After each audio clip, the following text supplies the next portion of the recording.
বুদ্ধির ঝাঁপি পর্ব 207-এ আপনাকে স্বাগত বন্ধু। এখানে 3টে ঘরের 3টে ছবি আছে এবং একটা ঘর ফাঁকা আছে।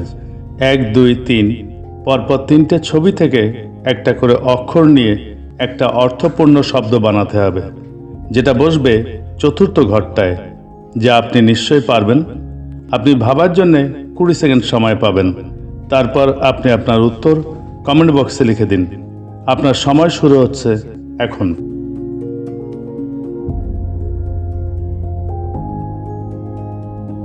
এইরকম আরও ধাঁধা পেতে আমার ফেসবুক পেজটা ফলো দিয়ে রাখুন এবং আইবি ক্রিয়েশনস ইউটিউব চ্যানেলটা সাবস্ক্রাইব করে রাখুন। এই পর্বের সঠিক উত্তর আগামী পর্বে জানিয়ে দেওয়া হবে। সময় শেষ। পর্ব 206-এর উত্তর ভেষজ। পরবর্তী ধাঁধার আসর বুদ্ধির ঝাঁপিতে আপনার সঙ্গে আবার দেখা হবে। ভালো থাকবেন। ধন্যবাদ।